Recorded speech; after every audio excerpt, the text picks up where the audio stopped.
എപ്പോ? രണ്ടെണ്ണവും കാലി. ഞാനിതാ പുറപ്പെട്ടു കഴിഞ്ഞു.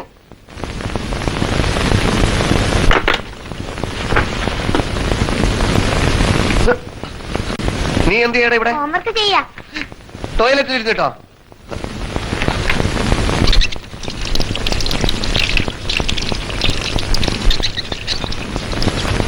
ഇനി ചിലപ്പോ ബ്രേക്ക്ഫാസ്റ്റും ലഞ്ചൊക്കെ ഇടോട്ടാവുന്ന എന്റെ പേടി. എടി സുമിത്രേ, നീ ഇന്നലെ ഇവരെ കൊണ്ട് ഹോംവർക്ക് ചെയ്യിക്കാൻ എന്താ? ഇതെന്താ? പാല്. അത് ശരി, പാലൊഴിച്ചാണോ തറ നടക്കുന്നത്? നിങ്ങളുടെ സാന്തതിയുടെ കയ്യിൽ നിന്ന് താഴെ വീണതാ? അമ്മ തട്ടിട്ടതാ. ആര് തട്ടിയിട്ടാലും വീഴുന്നത് എന്റെ ചങ്കിലാണല്ലോ. ഞാൻ കൂടുതലൊന്നും പറയുന്നില്ല. കേരള ഭൂമി പത്രത്തിലെ റിപ്പോർട്ടർ ശിവശങ്കർ എന്ന് കേട്ടാൽ ഈ നാട്ടിലെ വൻ തോക്കുകൾ വരെ കിടുങ്ങും. നിനക്ക് മാത്രം എന്നെ വിലയില്ല.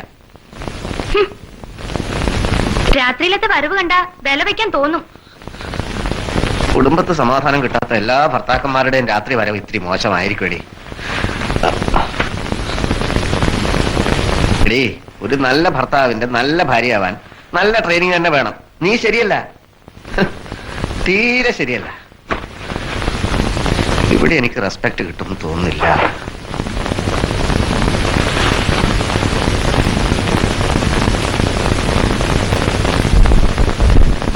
ഇത്ര രാവിലെ എങ്ങോട്ടാ? നിനക്കിവിടെ നിലം തുടച്ചിരുന്നാ മതി. ഒരു പത്രപ്രവർത്തകന് സമൂഹം മൊത്തം തുടച്ച് വൃത്തിയാക്കേണ്ടതുണ്ട്. ഇരട്ടക്കൊല.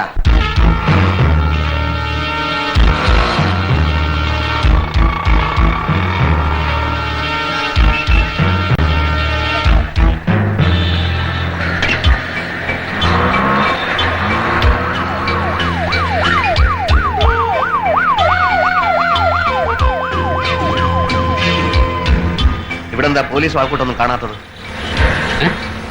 ഡെഡ് ബോഡി കൊണ്ടുപോയോ? എങ്ങനെ? അതോ ആരെ അറിയിച്ചില്ലേ? എന്തോന്ന്? നിങ്ങൾക്ക് എന്താ വേണ്ടത്? എനിക്കെല്ലാ വസ്തുതകളും വിശദമായി അറിയണം. ആ യുവമിഥുനങ്ങൾ എപ്പോഴാണ് മുറിയെടുത്തത്? അവർ എവിടെ നിന്ന് വന്നു? എത്ര മണിക്കാണ് അവർ കൊല ചെയ്യപ്പെട്ടത്? ഇയാൾ ആരാ? ഏത് യുവമിഥുനം? എന്തു കൊല? അത് ശരി, സംഭവം മൂടി വെക്കാനുള്ള ശ്രമമാണല്ലേ? മിസ്റ്റർ, ഈ ശിവശങ്കർ ആരാണെന്ന് നിങ്ങൾക്ക് മനസ്സിലായിട്ടില്ല. എങ്ങനെ മൂടി വെച്ചാലും ആ മൂടി ഞാൻ തുറക്കും. സത്യത്തിന്റെ ഭീകരമായ മുഖം ഞാൻ പുറം ലോകത്തിന് കാട്ടിക്കൊടുക്കും. റൂം നമ്പർ 256 തുറക്കണം. മിസ്റ്റർ, ഭ്രാന്തുണ്ടെങ്കിൽ ചികിത്സിക്കണം. പുറത്തു പോ. ഇരട്ടക്കൊല നടന്ന് 256 തുറന്നില്ലെങ്കിൽ ഞാനിപ്പോ പോലീസിൽ വിളിക്കും. ഇവിടെ 256 മുറി ഇല്ല, മനസ്സിലായോ? നാരായണനാണോ കൊലപാതകി? ഓ, അവനുടനെ ഒരു കൊലപാതകയായി മാറാനിടയുണ്ട്. ആരെയാണോ കാലത്തെ കൊല ചെയ്യുന്നത്? ഈ ലോഡ്ജിൽ ഒരു ഇരട്ടക്കൊല നടന്നിട്ടുണ്ടെന്ന് ഇയാൾ പറയുന്നു. ഓഹോ, അത് ഇയാളെങ്ങനെ അറിഞ്ഞു? ആ, അല്ല, ഇത്ര കൃത്യമായിട്ട് പറയാൻ സാറാ നോക്കുന്നത്. നാരായണൻ വരുമ്പോ ഇയാളെ പിടിച്ച് പുറത്താക്കാൻ പറ. എന്നെ പറ്റി കേട്ടിട്ടില്ലേ? ശിവശങ്കർ കേരള ഭൂമി പത്രത്തിലെ കേട്ടിട്ടില്ല. Investigative journalist? തീരെ കേട്ടിട്ടില്ല. എന്നാ ഇനി എപ്പോഴെങ്കിലും കേൾക്കുമ്പോ മറക്കാതിരുന്നാ മതി. ശിവശങ്കർ കേരള ഭൂമി. അല്ല, ഇവിടെ കൊല നടന്ന ആരാ സാറിനോട് പറഞ്ഞേ? കൊല നടന്നോ ഇല്ലയോ? സാറേ, ഇന്ന് ഏപ്രിൽ 1. സാറിനെ ആരോ ഫൂളാക്കിയിരിക്കുക. നോ. യെസ്. സാർ എന്നെ വിളിച്ചോ? ഓ, ഇയാളെ കഴുത്തിന് പിടിച്ച് പുറത്താക്കാനായിരുന്നു. ഇനി അത് വേണ്ട. പുള്ളിക്കാരൻ പാവോ ഒരു ഏപ്രിൽ ഫൂളാ.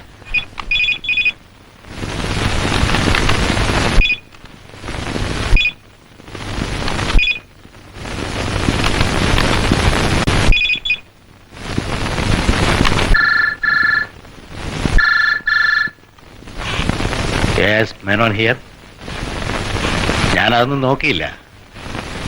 ഇനിയിപ്പോ ഷെയർ മാർക്കറ്റിൽ കളിക്കുന്നതിനേക്കാത്രല്ലേ ലോട്ടറി എടുക്കുക. സ്പെക്കുലേഷൻ എനിക്ക് താല്പര്യമില്ല.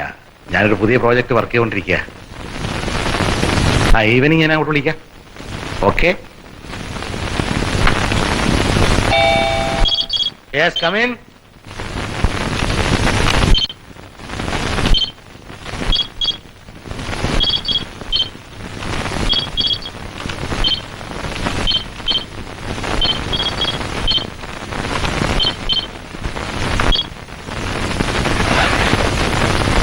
എന്താണോ അത്ര രാവിലെ?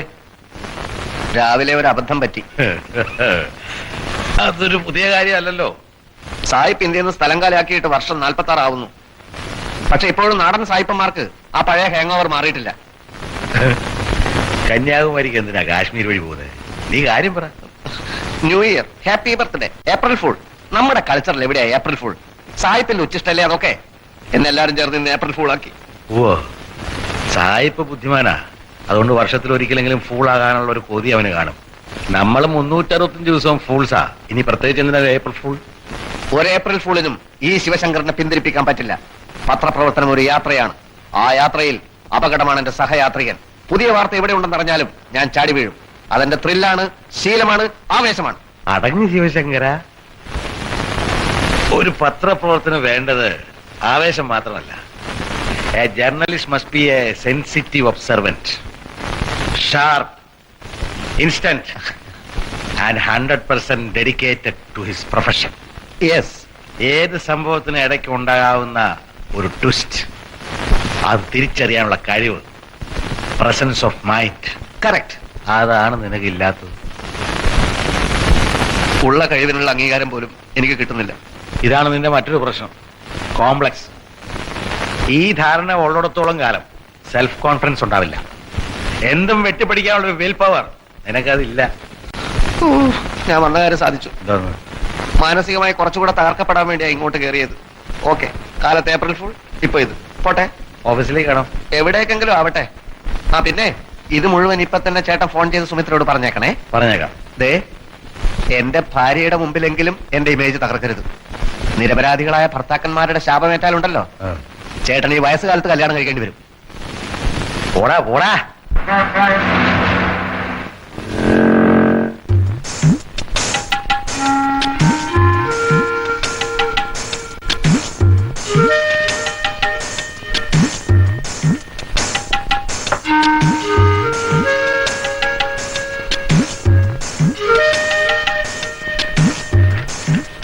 ഏതോ ലോഡ്ജിൽ ഇരട്ട കൊലപാതകം നടന്നു പറയുന്ന കേട്ടല്ലോ, ശരിയാണോ? ഞാൻ അറിഞ്ഞില്ല.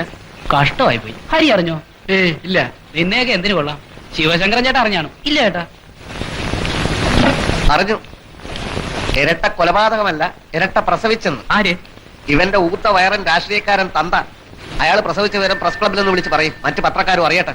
ആ പറ 11:30 ദേവസ്വം ബോർഡ് എംപ്ലോയീസ് അസോസിയേഷൻ പത്രസമ്മേളനം. ദാരിദ്ര്യവാസികൾ അമ്പലം വിഴുങ്ങും, ഒരു ചായ പോലും വാങ്ങിച്ചു തരില്ല. അടുത്ത പറ. 12 കാഷ്യൂ എക്സ്പോർട്ടേഴ്സ് അസോസിയേഷന്റെ പത്രസമ്മേളനം. ആ അത് കൊള്ളാം, കുറച്ച് കാശ് വണ്ടി എന്തായാലും കിട്ടും. അടുത്ത് തീർന്നാ? ഓ സന്തോഷം.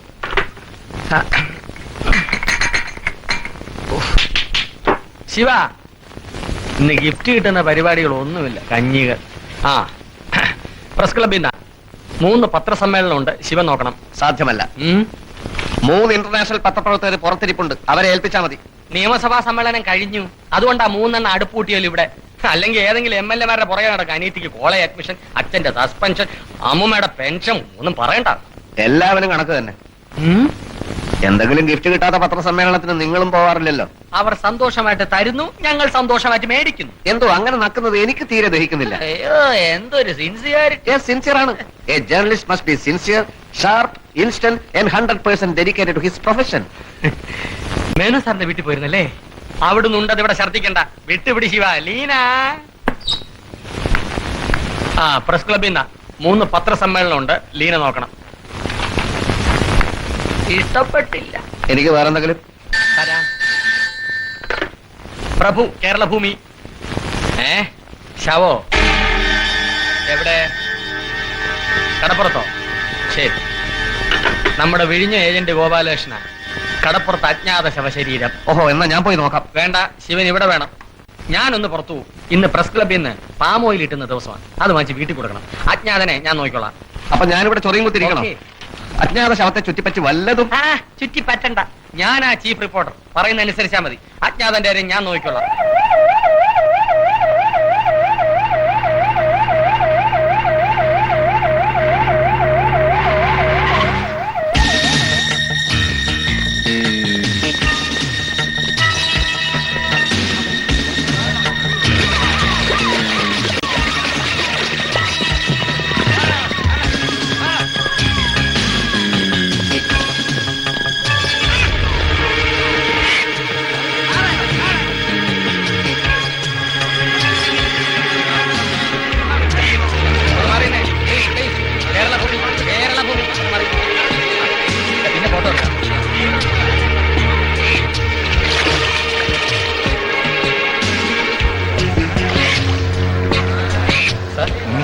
സാറിന്റെ വിലയാണോ? എന്താ? എന്റേതാ. ചേട്ടന്റെ ആണോ? ഇതെന്താ സംഭവം? വെളുപ്പിന് കടലിൽ പോയതാ. ആര്, ശവോ? അല്ല, ആ. ഞാൻ ആ. എന്തരോ വലയിൽ കുടുങ്ങിന്ന് വെച്ച് വലിച്ചു കയറ്റി. അപ്പയാ കണ്ടത്. പിന്നെ നേരെ കരക്കടിപ്പിച്ചു. ശവത്തിന്റെ കൂടെ കിടക്കുന്ന മീൻ ഫ്രീ ആയിട്ട് കൊടുക്കുമോ? അയ്യോ, അത് പോലീസുകാര് പറഞ്ഞു വെച്ചിരിക്കുവാ. ഫൈൻ ആർട്സ് കോളേജിലെ സ്റ്റുഡന്റ് തന്നെയല്ലേ? അതെ, ആ, മുഖം ശരിക്കും കണ്ടല്ലോ, ചതിക്കരുത്. കണ്ടു. അത് ജീവൻകുമാർ തന്നെയാണ്. പക്ഷെ ഇപ്പോ ജീവനില്ല. ആ, ഇത് ആത്മഹത്യ ആയിരിക്കുമോ, കൊലപാതകമായിരിക്കുമോ, അതോ സ്വയം മരണം വരിച്ചതായിരിക്കുമോ? പറയൂ ചേട്ടാ, എന്തിനാണ് സാധ്യത? ആത്മഹത്യ ചെയ്യാനുള്ള ഇത്ര പ്രശ്നങ്ങളൊന്നും അവനുള്ളതായിട്ട് തോന്നുന്നില്ല. ഉം. പിന്നെ പിന്നെ ദാ, പത്രക്കാരനാണ്. ഇയാൾ എന്തെങ്കിലും വെച്ച് വീശിയാൽ പിന്നെ നിനക്ക് മനസമാധാനമായിട്ട് വീട്ടിൽ കിടന്നുറങ്ങാൻ പറ്റില്ല. വീശിയില്ലെങ്കിലേ എനിക്ക് ഉറങ്ങാൻ പറ്റില്ല. Duty is duty. ഇത്രയും മതി. ബാക്കി ആ മനോധർമ്മം പോലെ വെച്ച് താങ്ങിക്കൊള്ളാം. അതാണല്ലോ പത്രധർമ്മം.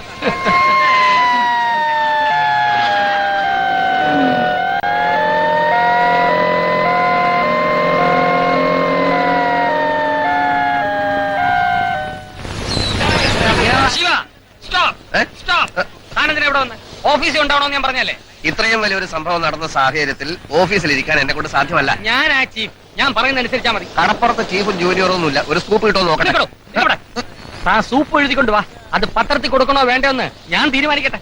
താൻ ചീഫ് റിപ്പോർട്ടർ മാത്രമല്ലേ, പത്രത്തിനൊരു ചീഫ് എഡിറ്റർ കൂടി ഉണ്ടല്ലോ. അയാൾക്ക് കോമൺ സെൻസ് ഉള്ളത് കൊണ്ട് ചിലപ്പോ എന്റെ സ്കൂപ്പ് ഇട്ടേക്കും. എടോ, കോമൺ സെൻസും പത്രപ്രവർത്തനവും തമ്മിൽ എന്ത് ബന്ധമാണോ? ശ്ശോ, തന്നെ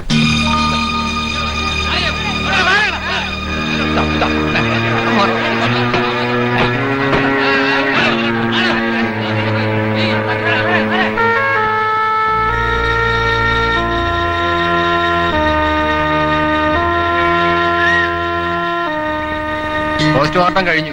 ഇനി കൊണ്ടുപോകേണ്ട കാര്യങ്ങൾ റെഡി ആക്കിക്കോ. എക്സ്ക്യൂസ് മീ, ജീവൻകുമാറിന്റെ ബന്ധുക്കളാണ് അല്ലേ? എനിക്ക് ചില വസ്തുതകൾ അറിയാനുണ്ട്. ഞാൻ കേരള ഭൂമിയിൽ നിന്നാണ്. നിങ്ങളുടെ കുടുംബത്തിൽ ഇതിനു മുമ്പ് ആരെങ്കിലും കടലിൽ വീണ് മരിച്ചിട്ടുണ്ടോ? വെള്ളം കുടിച്ച ആരെങ്കിലും മരിച്ചിട്ടുണ്ടോ എന്നാണ് ഞാൻ ഉദ്ദേശിച്ചത്. ഐ മീൻ, കുളത്തിലോ കിണറ്റിലോ പുഴയിലോ കായലിലോ വീണ് ആരെങ്കിലും? ഇല്ല. ആ, അപ്പോ കുടുംബ പാരമ്പര്യം മറികടന്നുള്ള ഒരു ദുർമരണമാണിതല്ലേ? സ്വത്തിനെ ചൊല്ലി ജീവൻകുമാറും അയാളുടെ അച്ഛനും തമ്മിൽ എന്തോ ഏറ്റുമുട്ടൽ ഉണ്ടായിരുന്നല്ലോ. ഒരു ഏറ്റുമുട്ടലും ഇല്ല. അവന്റെ അച്ഛനായത്. സാർ ഇങ്ങോട്ട് വന്നാട്ടെ. എന്താ ഇവിടെ നിൽക്ക്. ഒരാള് മരിച്ചിട്ട് അയാളുടെ അച്ഛനും സ്വന്തക്കാരും നിൽക്കുമ്പോഴാണോടോ തന്റെ ഈ ചൊറിഞ്ഞ ചോദ്യങ്ങൾ ചോദിക്കല്? തടി കേടാക്കാതെ പെട്ടെന്ന് സ്ഥലം വിട്ടോ. ഞാൻ ചോദ്യങ്ങൾ ചോദിക്കാതിരുന്നാൽ മരിച്ചാൽ തിരിച്ചു വരുമോ? മനുഷ്യനെ ഭ്രാന്തി കൊടുപ്പിക്കാതെ താൻ പോകുന്നുണ്ടോ?